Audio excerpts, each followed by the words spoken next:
Time to start your most magnificent journey within. Empathic practice.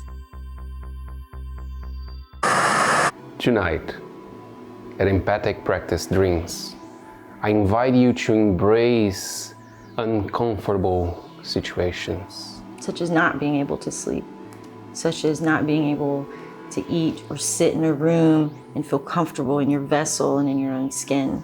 How do you challenge yourself, push yourself into experience things that elevate you, that help you evolve and grow?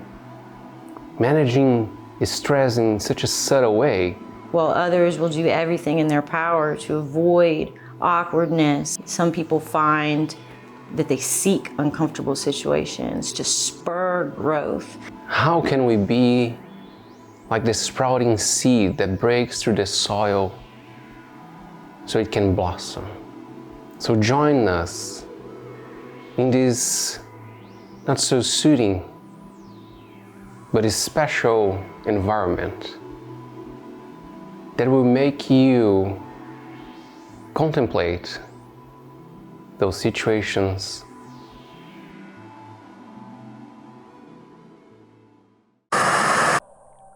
Time for balance. Time for yourself. It's your journey. Where will you start? Empathic practice. When you are awake, what does that mean to you?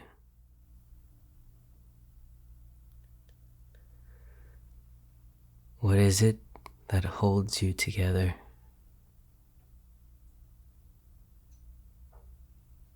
Where are you between dream and wakefulness?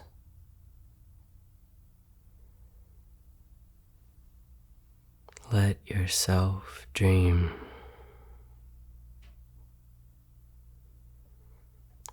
Perhaps the living of your dream can become your sleep. And then your sleep is your dreams. And when you awaken, they are all the same.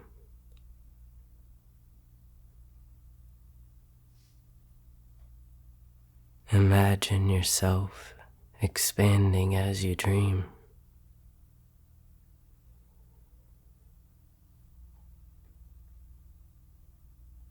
Deep breaths in to an infinite expanse.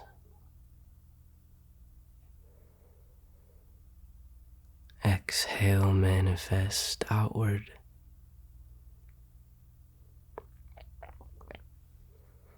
Do we need to be held together?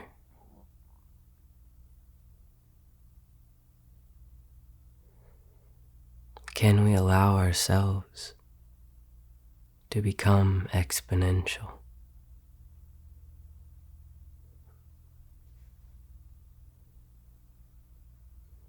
Each piece of us, always connected.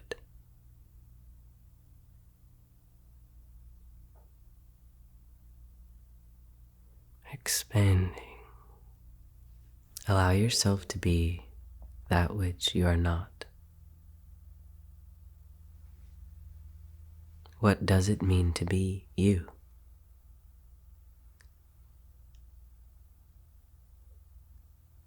How do you identify the difference between you and other?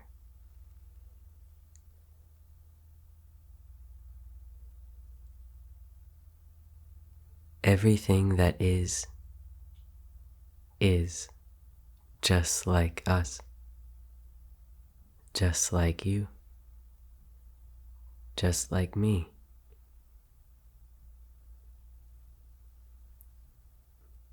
But how could you ever see the whole you without seeing yourself from another perspective?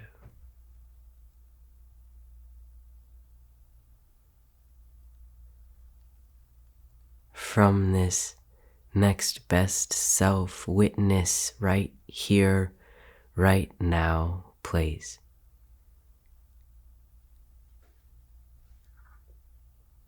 Maybe we see our shadows.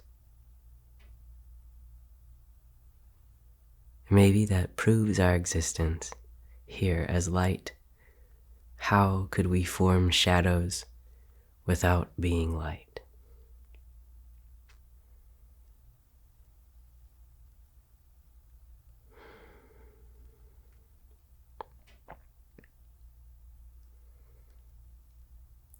This space that you consume just by being, are you separate from it?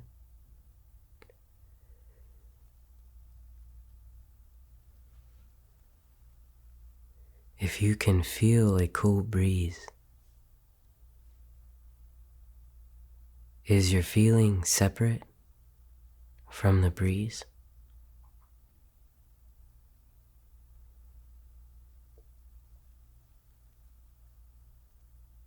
And if your feeling is not separate from the breeze,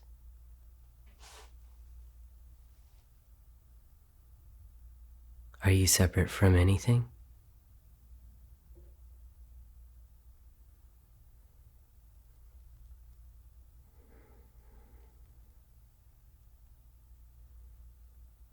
Understand the waves that you make for yourself and for others.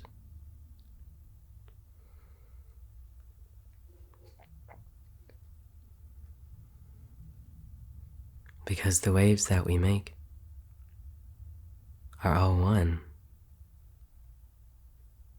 Expansive ocean of universe in some kind of fluid we don't understand yet. But the more that we know, the less we need to understand.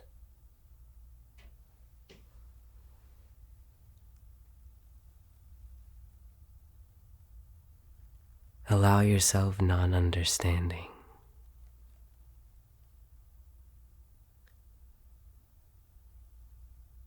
See yourself from somewhere else. One thing was certain. He'd never learn that way. Yes, Bill had a handicap. That handicap was fear. Mo Root from Empathic Practice, cannabis educator, here with David Pierce from Harrow to Harvest Hemp Farm. Where did we go? Yeah, welcome. So Dave is out here in undisclosed Pensacola, operating a hemp farm. What is the main difference between a hemp farm and a medical marijuana farm? Well, okay, the industrial hemp is what we call, really CBD hemp or fiber hemp or grain hemp. All that is pretty much considered industrial hemp. What we grow here in that line of things is the CBD and CBG. And so all that, the farm bill back here, I guess it was 18, is what made it where we could legally, move forward. It took Florida another year to get it together to where we could start. So last year we were able to start growing, and we were growing outdoors last year. This year we're growing indoors. If you think about places that are hit with, like oil spill, or places like Chernobyl with radiation poisoning, like what would be the application if we were able to take these plants, plant them somewhere, they can reach full size in like 90 days. What would be the impact on cleaning up that environment? That's exactly where I think the future in remedial cleanups is going. Mm-hmm. We have a few places right here in town that are Superfund sites, mm-hmm. where we had a creosote plant, one of them, and then they covered all that up and built apartments on it, and everybody got sick for 30, 40 years. Oh. And they finally shut them all down, but it's still a piece of land that can't really be used.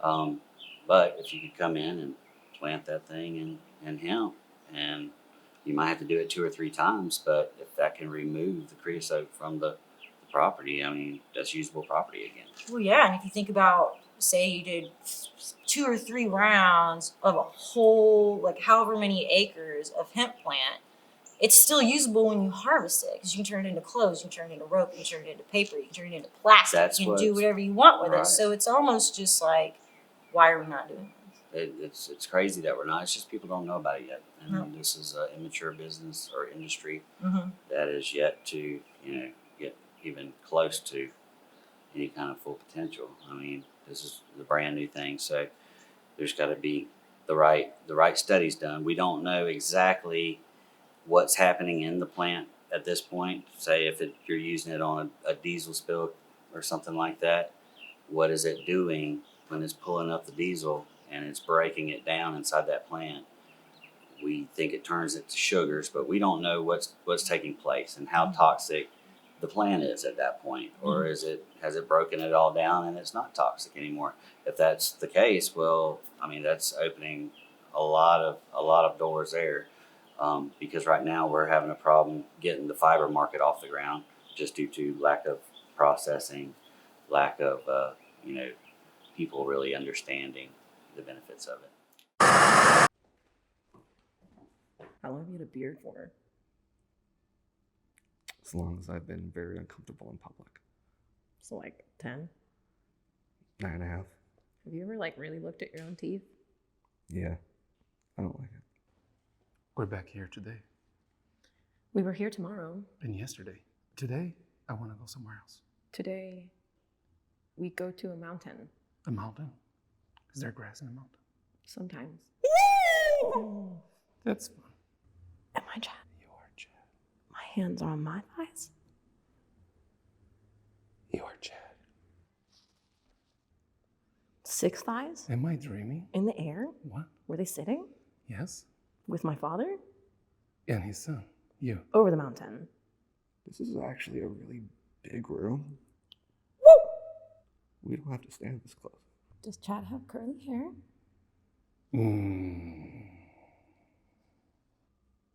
The other day, someone told me that my dad vibe was too strong. And I told him, that's not my problem if you can accept my energy. But you don't have kids. That's the weird thing, right? Have you ever been in a mountain? Only as a son. It's not as uncomfortable as you think. It's lovely. Like yesterday.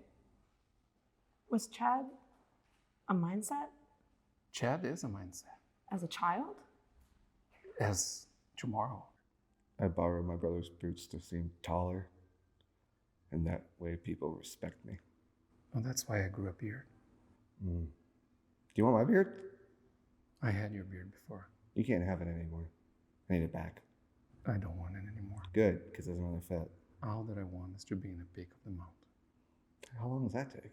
The sun again. Are you the son? Did you ask your father? I did not ask my father. Come on! Oh, I know. Mushrooms? Not so much. Yeah, it's kind of weird with mushrooms. Makes me emotional. It makes me Chad. Emotional, Chad? Chad. What's the peak? I'm confused. Where are we going? I have no clue. Where have we been? The mountain.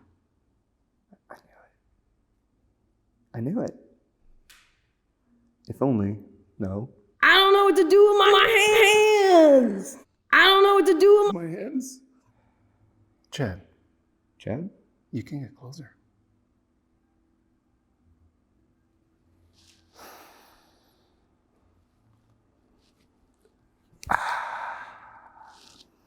Thank you.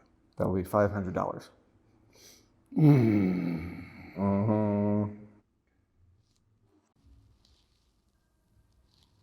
Like he would bark on your face. Like, "Rah, rah, rah, rah!" And that was not comfortable because every time I thought that he was saying, Chad! Yeah, And he lost its meaning more than once. yeah. And I Chad. don't want to Chad, Chad, get Chad, Chad, Chad, Chad. personal because all that I can think is that I am Chad. I am in this state of mind that consumes me State of by time. staying in yesterday because I say yes to yesterday, And no living to in the past, tomorrow. and just chatting around. It is chatter in my head where I cannot get myself out of it until things just move along and we can finally find out why are we doing this today, tomorrow, yesterday, grass, mountain, I don't know. How did this start? Chad, We did a staring contest. it's your idea. How do we begin? You started it. Have you ever really looked at your own teeth? Popcorn.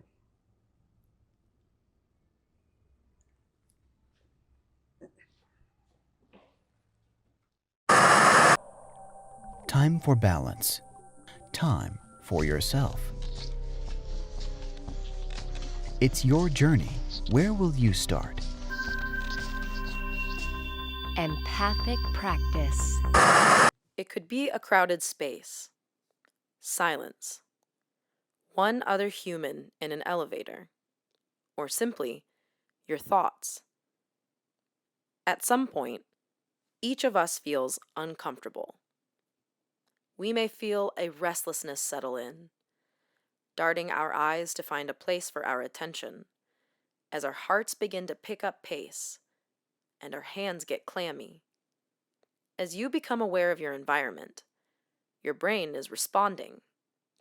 Your billions of neurons are firing, putting your perception into place. In the body, this translates to stress. What is stress? Biologically, it is an organism's response to a stressor. These can be threats, challenges, or psychological blocks. Stressors prompt your body's chemistry to respond. There are two chemicals released when you experience stress: adrenaline and cortisol.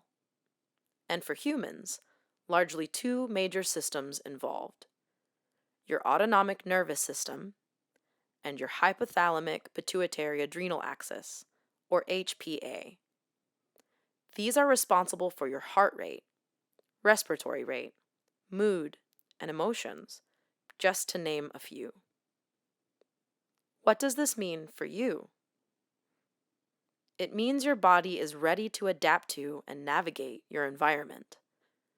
Stress and discomfort ask you to pay attention, to let your awareness guide your actions. These chemicals allow you to respond to whatever may come your way.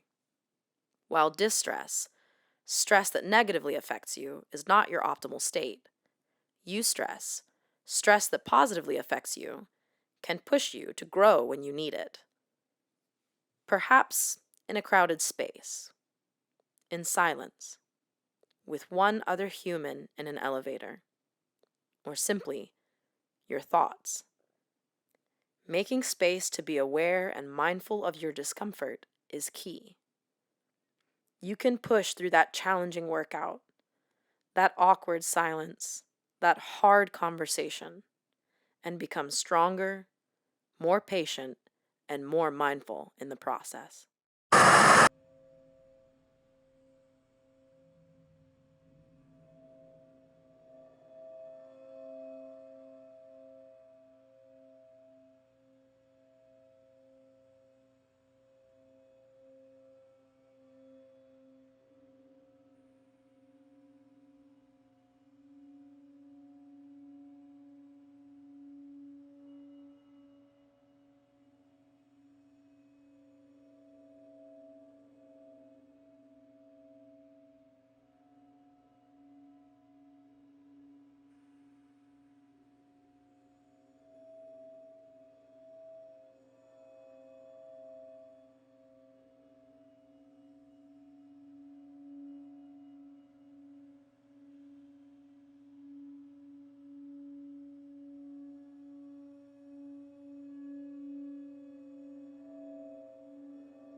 Tonight, we'll be reading The History of Magic by Eliphas Levi.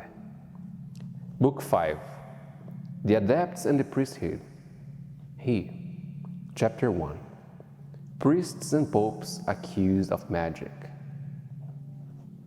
We have explained that owing to the profanations and impieties of Gnostic, the Church prescribed magic. The condemnation of the Knights Templar completed the rupture, and from this time forward, compelled to seek concealment and plan revenge in the shadows. Magic ostracized the Church in turn. More prudent than those arch-heretics who oppose altar to altar in public day, and thus entail denunciation and the headsman acts on themselves, the adepts dissimulated their resentment as well as their doctrines. They bound themselves together by dreadful oaths, and realizing the importance of first securing a favorable view at the tribunal of public opinion, they turned back on their accusers and judges the sinister rumors by which they were pursued themselves, and denounced the priesthood to the people as a school of black magic. So long as his convictions and beliefs are not rooted in the irremovable foundations of reason, man ardently and indifferently desires both truth and falsehood. On either side, he finds that there are cruel reactions. Who shall put an end to this warfare? Only the spirit of him who has said, "Render not evil for evil, but overcome evil by good." The Catholic priesthood has been charged with the spirit of persecution, though its mission is that of the Good Samaritan, for which reasons it is superseded by the unpitying Levites, who continued their way without extending compassion to him who had fallen among thieves. It is in the exercise of humanity the priests prove their divine consecration. Hence, it is a supreme injustice to cast upon sacerdotalism at large the crimes of certain men who are unfortunately sealed with the priesthood. For a man as such, it is always possible to be wicked, but a true priest is, on the contrary, always charitable. Now the false adept did not look at the question from this standpoint, for then the Christian priesthood was made void and was hence an usurping power since the proscription of the Gnostics. What say they is a hierarchy whose degrees are no longer regulated by conscience. Note, the reader should understand that Eliphas Levi is only giving expression to a point of view. It must not be supposed that there were adepts, either true or false, who said or taught the things which are here set down at the period in question, or indeed at any other period. The same ignorance of the mysteries and the same blind faith driving to the same fanaticism or the same hypocrisy the prime leaders and lowest ministers of the sanctuary. The blind are leaders of the blind. The supremacy between equals is no longer anything but the result of intrigue and chance. The pastors consecrate the sacred elements with a gross and disordered faith. They are jugglers in bread and eaters of human flesh. They are no longer thaumaturgists, but sorcerers. Such was the sectarian verdict. To support the calumny, they invented fables, affirming, for example, that the popes have been given over to the spirit of darkness ever since the 10th century. The learned Gerbert, who was crowned as Sylvester II, made confession, as it is say, to this effect on his deathbed. Honorius III, being he who confirmed the order of Saint Dominic and preached the Crusades, was himself an abominable necromancer, author of a grimoire which still bears his name and it's reserved exclusively to priests. Good night and good dreams.